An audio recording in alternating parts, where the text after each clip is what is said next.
Assalamualaikum warahmatullahi wabarakatuh. Alhamdulillah hamdan katsiran thayyiban mubarakan fi kama yuhibbu rabbuna wa yarda.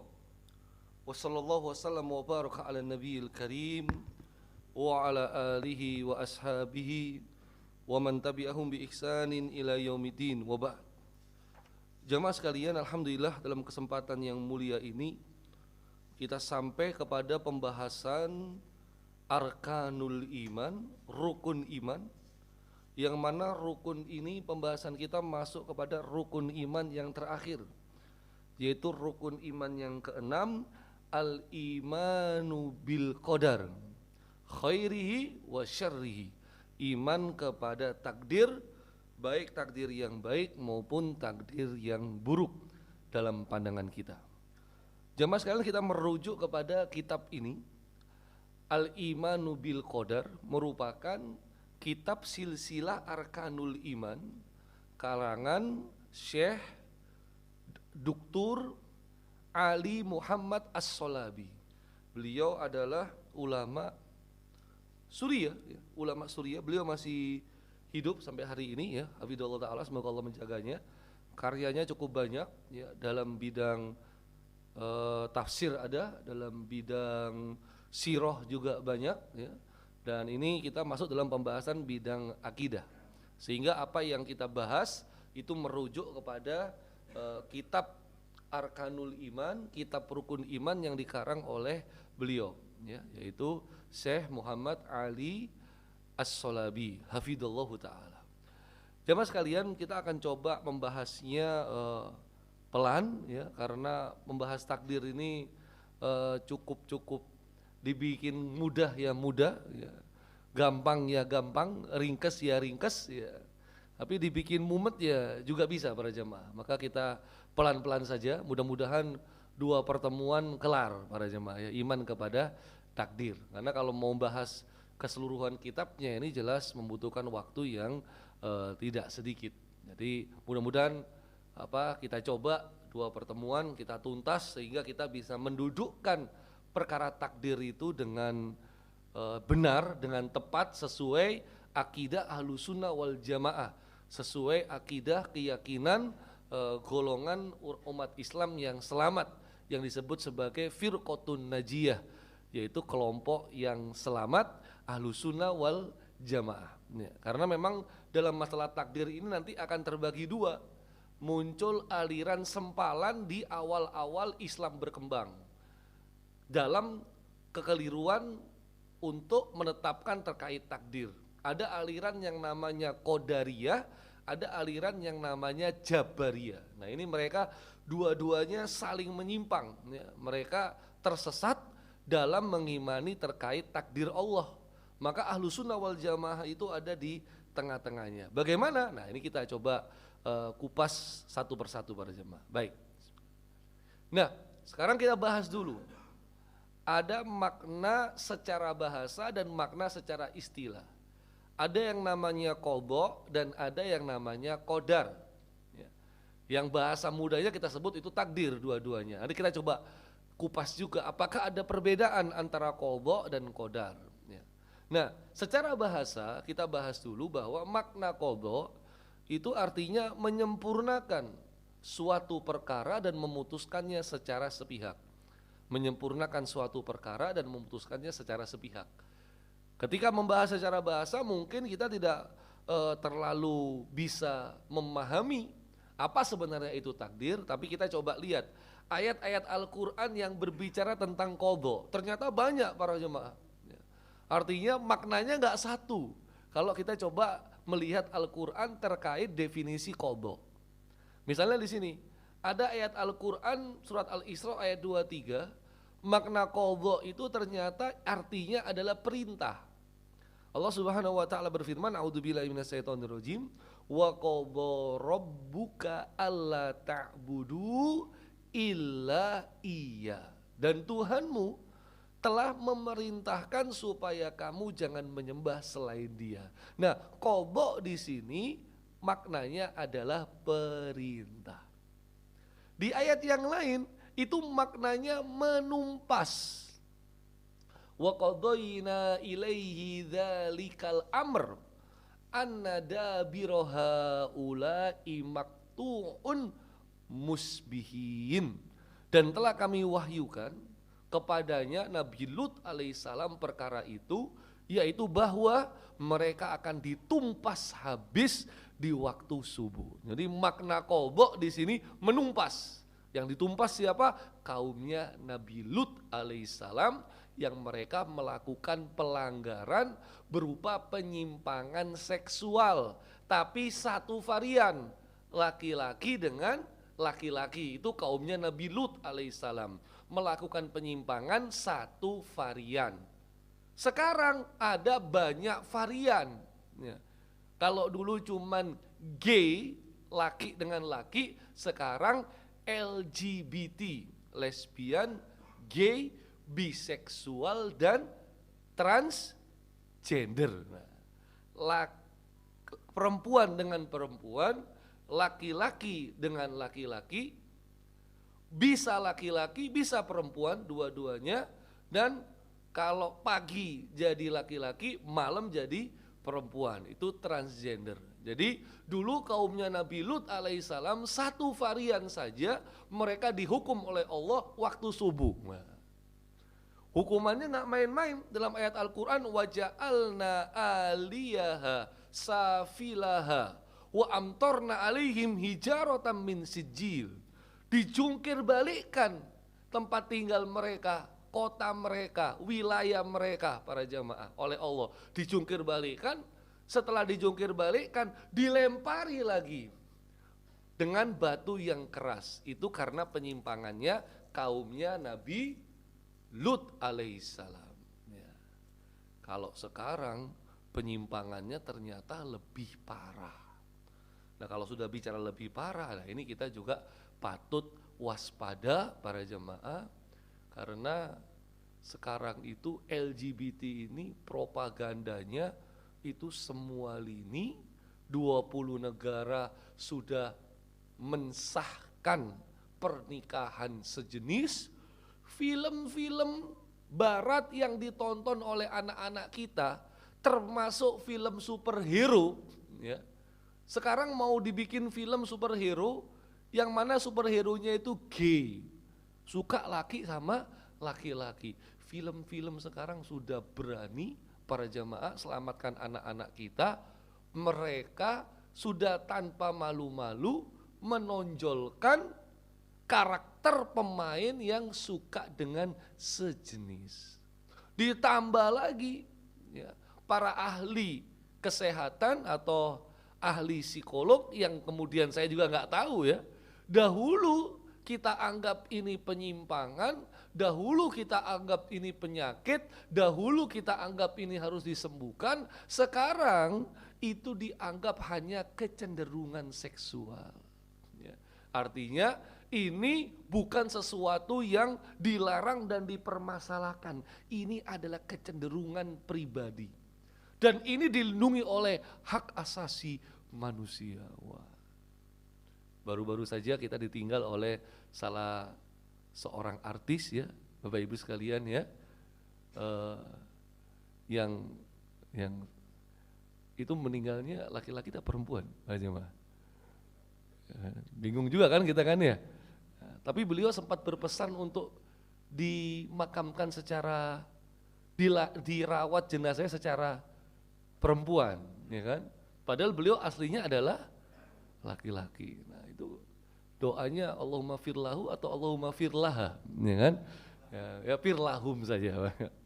Terus ini agak ya gimana para jamaah ya? Ya mudah-mudahan Allah mengampuni dosa-dosanya lah para jamaah ya, tapi jangan sampai terulang. Ya, karena kasusnya itu, kalau kita lihat kitab fikih membahas tentang alat kelamin manusia, banyak lahir manusia, bukan banyak, sedikit, tapi ada manusia itu yang punya kelamin dua gitu, ya, atau yang kelaminnya itu nggak normal. Ya, ini dibahas oleh para ulama. Ya, nanti dilihat kecenderungannya yang mana gitu. Ya, Tetapi kalau yang sengaja merubah alat kelamin, nah ini yang bermasalah, ya kan? Oh memang aslinya laki, kemudian dia malah rubah jadi perempuan. Nah ini jelas sangat bermasalah para jamaah. Maka apa artinya mudah-mudahan tidak ada lanjutannya para jamaah ya. Yang seperti ini kita juga tetap harus katakan itu adalah penyimpangan, itu kekeliruan, itu penyakit, itu harus disembuhkan. Itu bukan sesuatu yang kita anggap wajar dan perbolehkan. Ya, nanti tambah nggak karu-karuan para jemaah. Baik, kita lanjutkan. Nah, ada makna qadha itu menyelesaikan. Bismillah. Berdasarkan firman Allah Subhanahu wa taala, falamma qadha Musal ajal. Ini juga maknanya beda, menyelesaikan. Bahkan ada makna qadha itu kematian, Pak. Fawakazahu Musa faqadha alaihi. Maka lalu Musa meninjunya dan matilah musuhnya itu. Ini ceritanya Nabi Musa yang ninju tentaranya Fir'aun, Pak. Jadi sekali tinju langsung meninggal dunia. Habis itu langsung Nabi Musa malah melarikan diri, kabur, Pak. Ya, karena dikejar-kejar sama tentara Fir'aun. Itu kisahnya juga cukup menarik, Pak. Karena begitu kabur ternyata kembali lagi Nabi Musa alaihissalam itu ya. Kabur nggak punya apa-apa, kembali punya apa-apa. Itu perlu dibahas dalam kisah tersendiri. Baik, nah sekarang kita coba lihat makna qadar secara bahasa dulu para jamaah. Jadi kita perlu pahami bahwa dalam agama Islam itu pembahasan sejarah secara lugawiyah ya, secara lugotan, secara bahasa dengan secara istilahan itu dua-duanya saling terkait. Dan dua-duanya harus dikombinasi, harus digabungkan, nggak boleh pilih salah satu. Kalau kita pilih salah satu, nanti kita bisa keliru seperti orang-orang liberal, ya, yang mana mereka memaknai Islam itu hanya keselamatan, sehingga mereka luaskan definisi Islam, siapa saja umat beragama itu dia mendapatkan keselamatan, misalnya gitu. Nah ini artinya keliru, karena definisi Islam secara bahasa iya, tetapi definisi Islam secara istilah, Islam itu adalah beriman kepada Allah sampai beriman kepada takdir, mengucapkan 2 kalimat syahadat sampai menunaikan ibadah haji bagi yang mampu. Lah ini kalau kemudian diluaskan Islam hanya salam, damai, keselamatan, wah, sehingga semua agama juga bisa disebut Islam. Nah ini jelas adalah sebuah kekeliruan para jamaah. Maka kita harus menggabungkan keduanya. Qadar secara bahasa itu maknanya adalah menunjukkan kuantitas sesuatu, hakikat dan puncaknya. Ini adalah definisi dari qadar. Dalam Al-Quran, qadar itu disebut ada definisi yang kemudian maknanya kemampuan. Wa mati'uhunna 'alal musi'i qadaruhu wa 'alal muqtiri qadaruhu mata'an bil ma'ruf haqqan 'alal muhsinin. Hendaklah kamu berikan suatu mut'ah, pemberian kepada mereka orang yang mampu menurut kemampuannya, yang dari qadaruhu kemampuan, dan orang yang miskin qadaruhu menurut kemampuannya pula, yaitu pemberian menurut yang patut. Yang demikian itu merupakan ketentuan bagi orang-orang yang berbuat kebaikan. Ada juga makna qadar itu membatasi atau mempersempit. Wa amma idza mabtalahu faqadara alaihi rizqa fayaqulu rabbi ahanan. Ini surat Al-Fajr. Surat Al-Fajr, Masjid Al-Fajr. Cocok pada jamaahnya. Adapun bila Tuhan yang mengujinya lalu membatasi rezekinya, nah ini faqadara alaihi rizqa, membatasi rezekinya. Jadi makna qadar itu dibatasi. Nah sekarang makna istilahnya. Tadi kita sudah membahas qada dan qadar itu secara bahasa itu apa. Sekarang secara istilah makna qada dan qadar adalah cukup panjang para jemaah ya. Takdir Allah pada segala sesuatu sejak dahulu, dan pengetahuannya Allah bahwa ia akan terjadi pada waktu yang sudah dia tentukan. Dalam keadaan tertentu, penulisannya terhadap hal tersebut, kehendaknya dan terjadinya sesuai dengan apa yang dia tentukan dan ciptakan. ini makna syar'i terkait qadha dan qadar. Takdir segala sesuatu sejak dulu, pengetahuannya, penulisannya, kehendaknya, terjadinya sesuai yang dia tentukan, sesuai yang dia ciptakan, sesuai yang dia kehendaki, sesuai yang dia takdirkan. Nah, ini adalah makna qadha dan qadar. Dari sini kemudian para ulama mereka membahas paling tidak qadar itu, takdir itu ada levelnya, ada tingkatannya. Mulai dari ilmu, yaitu ilmunya Allah, dan kemudian kitabah, penulisan, dan kemudian iradah, kehendak, ya, dan kemudian adalah penciptaan. Ini tingkatan qadar. Ini juga perlu kita bahas satu persatu para jemaah. Nah, sekarang apakah ada perbedaan antara qadha dan qadar? Sebagian ulama ada yang mengatakan bahwa nggak ada perbedaan. Nah, gitu ya, nggak ada perbedaan. Sebagian ulama yang lain mengatakan ada perbedaan. Kata mereka, qadha itu keputusan menyeluruh secara global sejak zaman azali. Sejak zaman azali ini berarti sejak zaman belum diciptakan semuanya, sejak alam semesta itu belum ada. Itu qadha semuanya. Nah, kalau qadar itu keputusan terjadinya bagian-bagian dari hal-hal yang menyeluruh. Sehingga kita bisa katakan kalau qadar itu takdir keseluruhan, qadha ini rinciannya. Jadi memang ada perbedaan tuh antara definisi para ulama. Qadar itu takdir sejak dahulu, dan qadha rincian dari qadar menyeluruh pada waktu-waktu yang telah ditentukan atas kehendak Allah dengan cara yang dia kehendaki dan dengan yang dia ciptakan. Nah, penulis kitab ini Syekh Ali Muhammad As-Shalabi, beliau condong nggak ada perbedaan antara qadha dan qadar. Jadi ini khilaf di antara para ulama, ya. Kita biasa saja, kita maklumi saja bahwa memang ada khilaf. Intinya mau berpendapat yang ada perbedaan silakan, mau berpendapat yang nggak ada perbedaan itu juga silakan, Pak. Jadi kita harus belajar kalau memang ada perbedaan dan perbedaannya itu dimaklumi, perbedaannya itu saling melengkapi, perbedaannya itu tidak kemudian bukan perkara-perkara yang usul, bukan perkara-perkara yang inti agama ini, tetapi perkara-perkara yang furu', ya. Jadi artinya kita harus mengedepankan tentang tasamu atau toleran, ya. Sebagaimana hukum wayang, nah itu ya yang lagi rame sekarang. Hukum wayang, ya, ada perbedaan. Bahkan perbedaannya nggak sekarang, perbedaannya sejak zamannya Wali Songo, loh, ya kan? Bagaimana Sunan Kalijogo yang mantan preman jadi wali, ya, dan kemudian dia mau mendakwakan melalui wayang, tapi diharamkan oleh Sunan Giri, dilarang oleh Sunan Giri karena itu menyerupai gambar, menyerupai patung, menyerupai makhluk ciptaan Allah, hukumnya haram. Ternyata sama Sunan Kudus yang lebih alim, lebih bijak, beliau akhirnya membuat wayang itu jadi wayang kulit yang bentuknya tidak seperti tidak seperti manusia atau tidak seperti makhluk ciptaan Allah. Nah, kalau dulu wayang sebelum Wali Songo kontennya itu konten-konten isi ceritanya mengambil dari cerita-cerita yang ada di India, ya, Mahabharata, Ramayana, ataupun mengambil agama Hindu Buddha, ya, maka ketika zaman Wali Songo isi konten wayangnya itu diislamisasi. Nah, itu dia.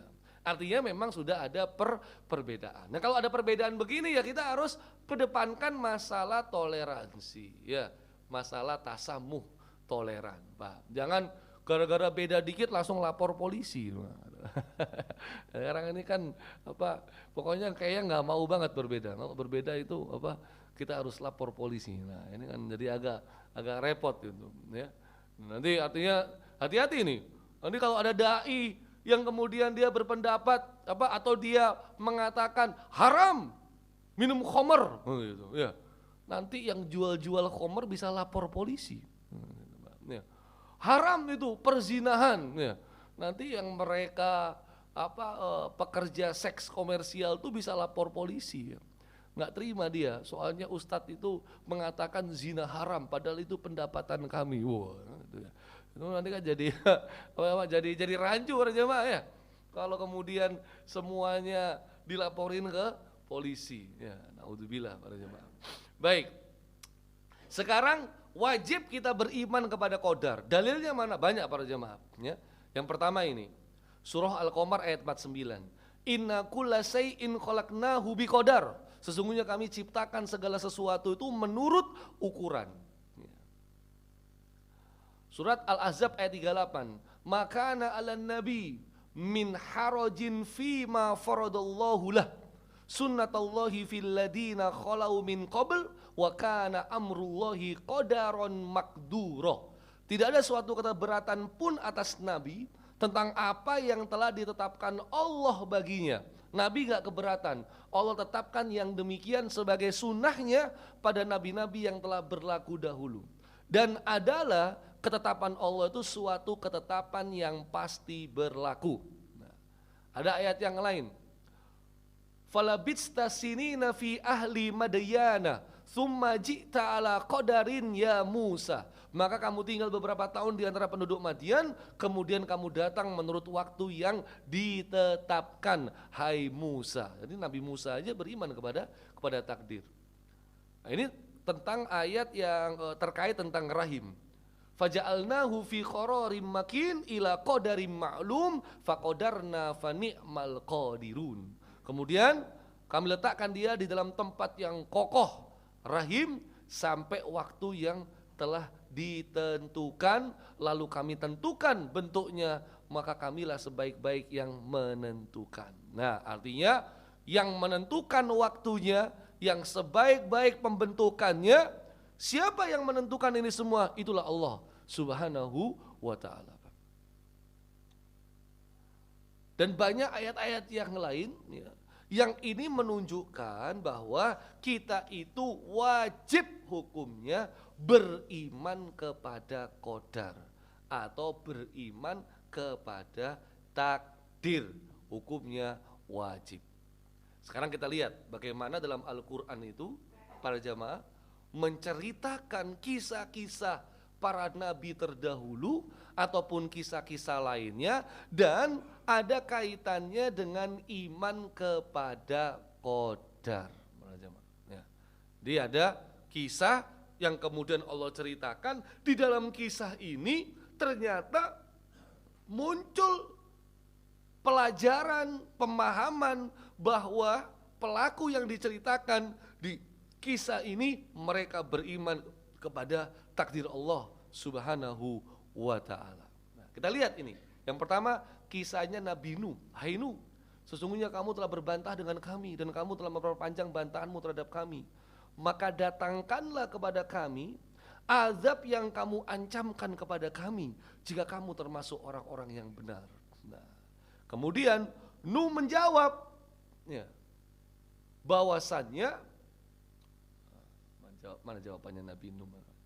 Innama qala innama ya'tikum bihillahu insya'a wa ma antum bimu'jizin. Nuh menjawab, hanyalah Allah yang akan mendatangkan azab itu kepadamu jika dia menghendaki, dan kamu sekali-kali tidak dapat melepaskan diri.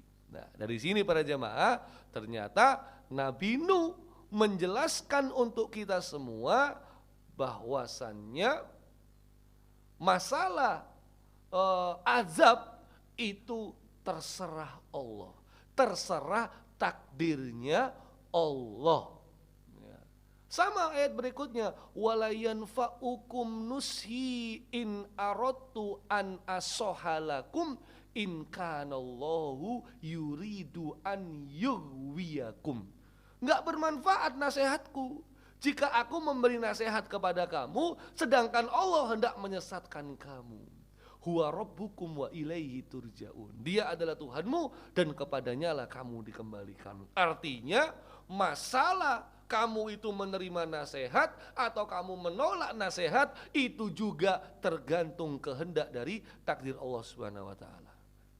Nih kisah, kita lihat kisah yang lain. Kisahnya Nabiullah Ibrahim alaihissalam. Yang terkenal ini Pak ya. Idul kurban, mesti khotib mesti baca ini. Falamma balagha ma'ahu sya'ya qala ya bunayya inni ara fil manam anni adbahuka fandur ma'da taro. Jadi ketika Nabi Ibrahim mimpinya Nabi itu jadi wahyu, dan isi mimpinya adalah suruh sembelih anaknya. Dikomunikasikan dengan anaknya dan bertanya kepada anaknya, bagaimana pendapatmu wahai anakku, ya bunayya qala ya abati if'al ma tu'mar, wahai ayahku lakukanlah apa yang diperintahkan Allah kepadamu, satajiduni insyaallahu minas sabirin, insyaallah sesuai dengan kehendak Allah kamu akan mendapatiku termasuk orang-orang yang sabar. Nah, artinya dari sini dikembalikan kepada Allah, ya. Bukan kemudian dia tanpa melibatkan Allah Subhanahu wa taala. Artinya kesabarannya Nabi Ismail itu tergantung juga dari kehendak Allah Subhanahu wa taala. Karena enggak akan mungkin sesuatu itu terjadi tanpa kehendak Allah Subhanahu wa taala. Nabi Ibrahim, banyak sebenarnya. Nah, ini kita sekarang Nabi Musa, ini kisah Nabi Musa sama Nabi Khidir, ya. Itu juga tadi Nabi Nuh, Nabi Ibrahim, banyak. Nah, ini Nabi Musa sama Nabi Khidir, ketika Nabi Musa pengen menjadi pengen memfollow Nabi Khidir, ya, pengen mengikuti Nabi Khidir, Nabi Musa berkata, qala satajiduni insyaallahu sabiran wala a'silaka amro. Insyaallah kamu akan mendapati aku sebagai orang yang sabar dan aku tidak akan menentangmu dalam sesuatu urusan pun. Nah, ya, insya Allah, alhamdulillah dikembalikan kepada Allah Subhanahu wa taala. Tapi kenyataannya dalam kisah ini di surat Al-Kahfi, Nabi Musa sabar apa enggak akhirnya para jamaah? Ternyata enggak sabar, ya. Ternyata Nabi Musa enggak sabar karena dia melihat kejadian-kejadian aneh. Akhirnya sampai 3 kali peristiwa disuruh pergi, jangan ikuti aku lagi. Itu kata Nabi Khidir para jemaah. Nah, ini juga kisahnya Nabi Zakaria. Ketika Nabi Zakaria itu mendatangi Maryam, karena Maryam itu nggak pernah pergi-pergi, Pak. Ya. Maryam itu dia itu ahli masjid lah. Ya. Dia itu pokoknya kehidupannya dihabiskan di masjid tuh Maryam. Ngapain ibadah tok Maryam? Itu doanya ibunya Maryam yang namanya Hana, ibadah tok itu Maryam. Nah, nggak pernah keluar. Dia di dalam mihrab saja pokoknya. Ya, dia di tempat ibadah khusus Maryam, tempat ibadah wanita. Nah, pamannya Nabi Zakaria ini datang. Ketika pamannya datang, dia kemudian mengatakan, "Loh, kok banyak makanan di sisimu?" Ya.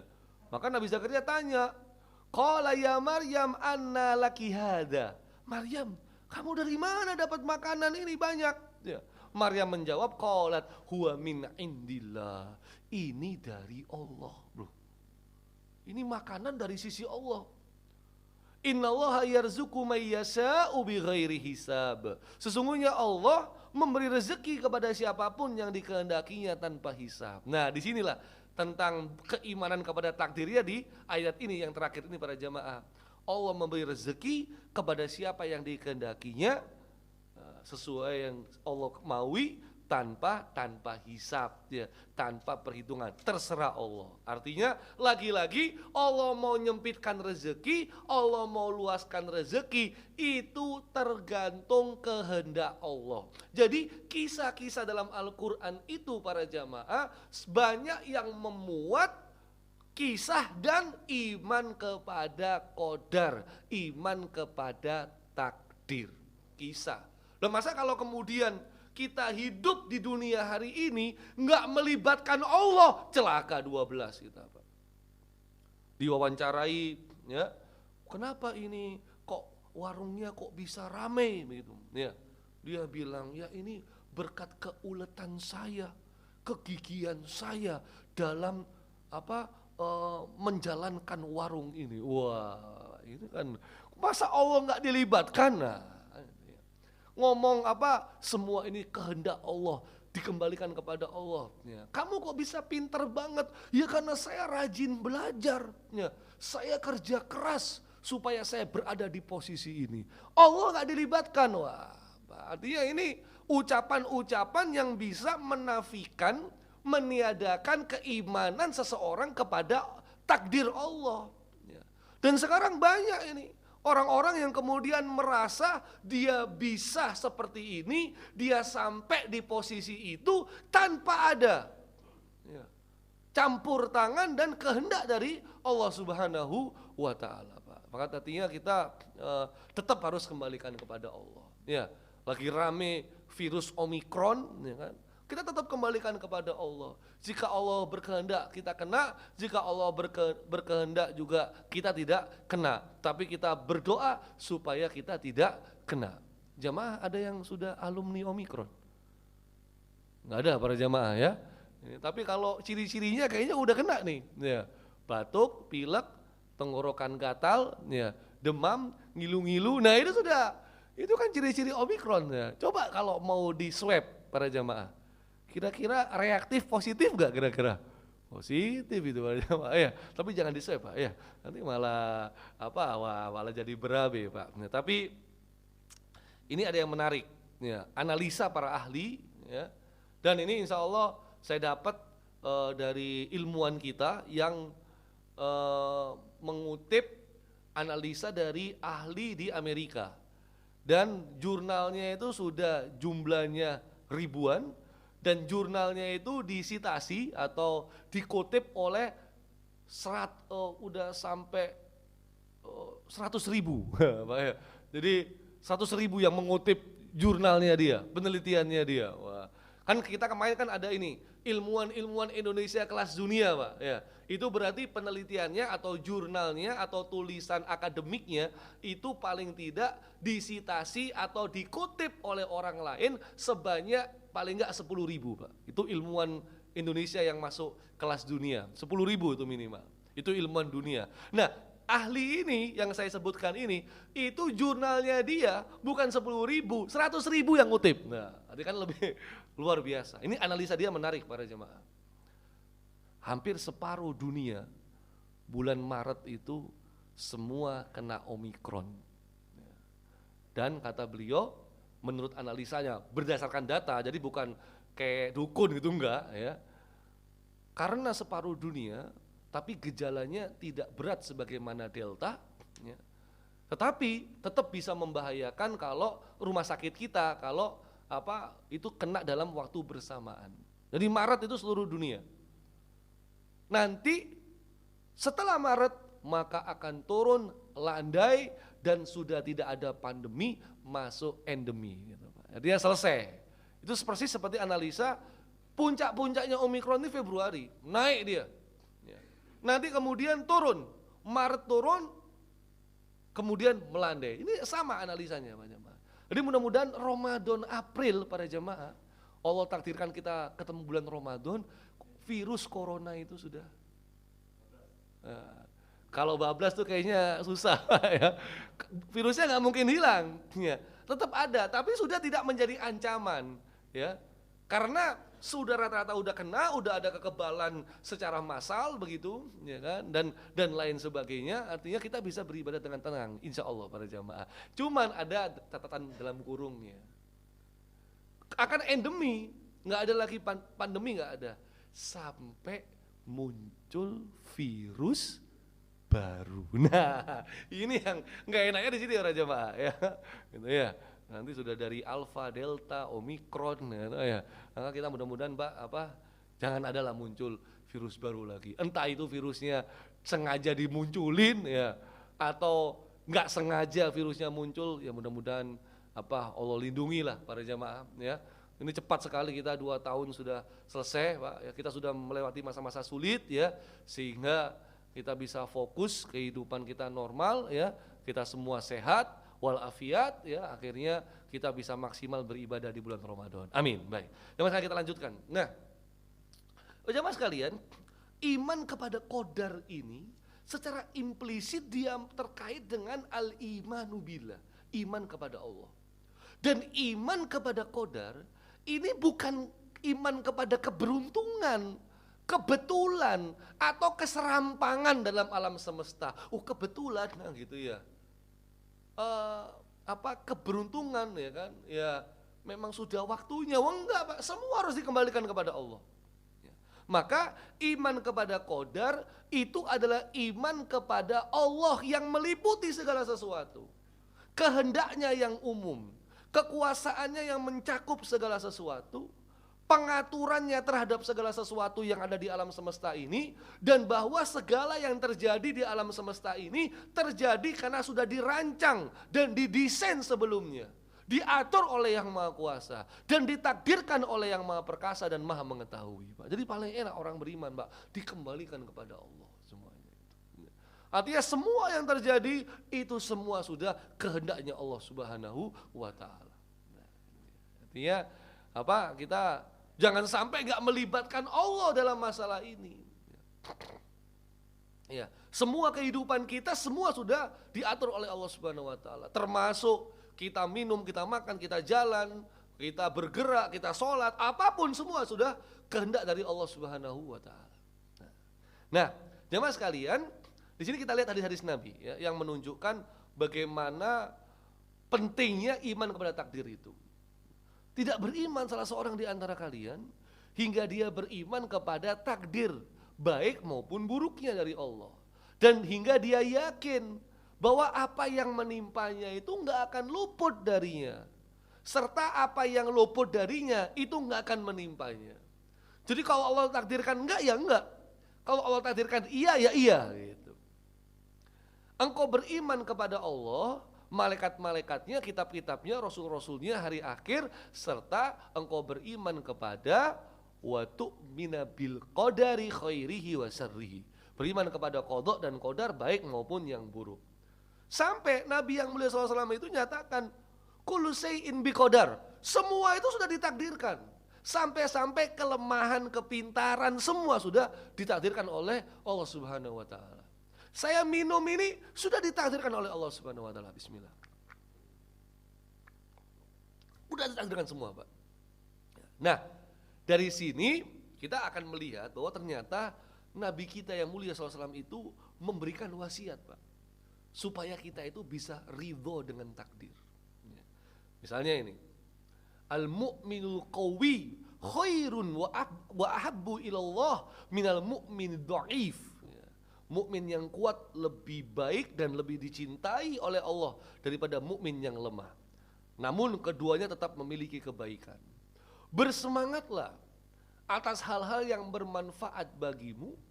Minta tolonglah kepada Allah, jangan engkau lemah. Kalau engkau tertimpa musibah, jangan engkau katakan seandainya aku melakukan demikian, seandainya aku melakukan demikian, seandainya aku melakukan demikian, ya. Artinya kalau kita dapat musibah, kemudian kita katakan, waduh, tahu gitu aku nggak usah ke sana. Coba tadi aku nggak lewat sana. Harusnya tadi aku nggak usah ngelakukan ini. Ngapain juga aku kayak begitu? Nah ini nggak boleh. Kalau engkau tertimpa musibah, jangan engkau katakan begitu. Tetapi, hendaklah engkau katakan, qadarullahi wa ma syaa fa'ala. Fa inna law taftahu amal syaitan. Ya, jadi, kalau kita tertimpa musibah, kita ucapkan qadarullah wa ma syaa fa'ala. Ini sudah takdir Allah. Setiap apa yang telah dia kehendaki pasti terjadi. Karena kalau kita mengatakan seandainya, toh gitu aku dulu kayak begini, harusnya aku jangan kayak begini, ya kan? Seandainya aku nggak melakukan itu. Nah, perkataan lau ini taftahu amal syaiton, bisa membuka pintu setan, para jamaah. Nah, di sini kita harus menyerahkan segala urusannya kita kepada Allah Subhanahu wa taala dalam apa yang telah Allah takdirkan untuknya. nasihat beliau. Termasuk beliau mengajarkan kita doa istiqoroh. Panjang ini Pak ya. Jadi artinya para jamaah, doa istiqoroh ini bukan doa untuk jodoh saja, ya kan? Doa untuk semua perkara yang kita bimbang dalam mengambil keputusan antara dua hal ya, maka kita libatkan Allah. Gitu. Jangan sampai kita tidak melibatkan Allah. Nah, di doa istiqoroh ini ternyata ada latihan supaya jiwa kita itu ridho dengan qada dan qadar dan pasrah dengan apa yang Allah takdirkan, Pak. Ini langsung saja. Ya Allah, jika Engkau mengetahui bahwa urusan ini baik untukku dalam agamaku, kehidupanku dan akibatnya bagiku, maka takdirkanlah dan mudahkanlah urusan ini bagiku, kemudian berkahilah aku dalam urusan ini. Dan jika engkau mengetahui bahwa urusan ini buruk untukku dalam agamaku, kehidupanku dan akibatnya bagiku, maka jauhkanlah urusan ini dariku dan jauhkanlah aku dari urusan ini dan takdirkanlah kebaikan untukku dimanapun, kemudian jadikanlah aku ridho menerimanya. Nah ini Pak ya. Kan enak ini Pak. Kenapa? Karena dia sudah memasrahkan, dia pele ketika dia melibatkan Allah dan dia sudah memohon kepada Allah, kalau ini baik tolong dimudahkan, kalau ini buruk tolong dijauhkan. Nah, kalau ini baik tolong tambah diberkahi ya Allah, kalau ini buruk tolong ini tetap diberikan aku kebaikan dan aku ridho menerimanya. Nah ini Pak, kita yang jarang nih sholat istiqoroh kita jarang Pak. Kita minta pendapat teman, minta pendapat kolega, minta pendapat keluarga, tapi kita jarang melibatkan Allah dalam perkara-perkara yang kita bimbang untuk mengambil keputusannya. Jadi jangan dikecilkan istiqoroh ini cuma untuk jodoh, jangan Pak. Jangan, semuanya juga bisa gitu ya. Atau mau ngambil jodoh lagi, nah itu juga perlu istiqoroh juga itu Pak ya. Kayaknya istiqorohnya perlu berulang kali kalau itu para jamaah ya. Nah, sama juga para jamaah, Nabi yang mulia SAW beliau nyatakan, lihatlah kepada yang di bawah kalian ya. Jangan kalian melihat yang ada di atas kalian. Supaya apa? Supaya kalian sesungguhnya hal ini akan menjadikan kalian tidak merendahkan nikmat Allah yang Allah berikan kepada kalian. Artinya kalau melihat segala sesuatu itu jangan lihat ke atas tapi lihat ke bawah. Kalau kita lihat ke bawah, dia akan rela dengan nikmat yang Allah berikan kepadanya. Dia akan nerima dan merasa puas ya.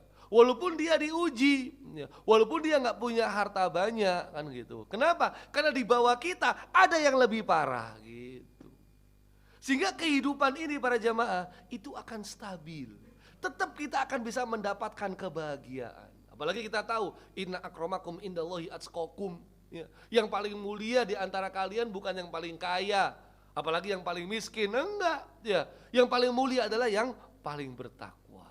Nah artinya ini spirit jiwa supaya kita bisa menerima takdir Allah. Nah para jamaah ini pembahasan kita terakhir, mohon maaf waktunya udah habis tapi kita tuntaskan ini. Takdir baik dan buruk.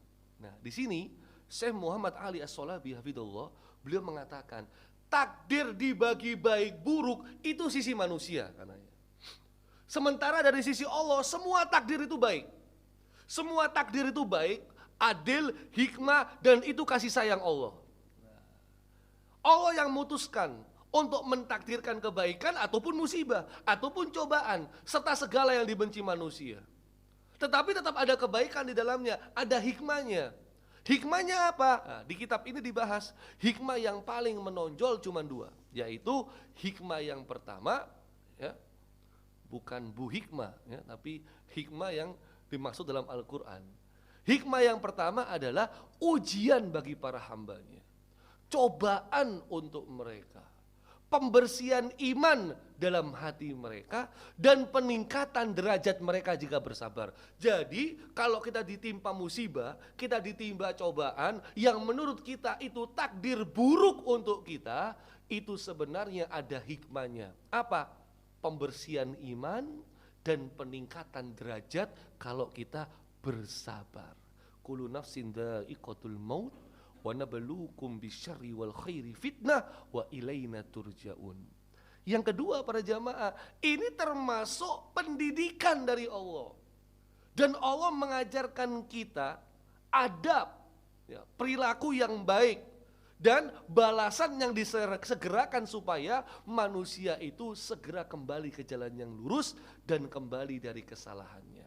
Fa asobahum sayyi'atu ma'amilu wa haqqo bihim ma kanu bihi yastahzi'un.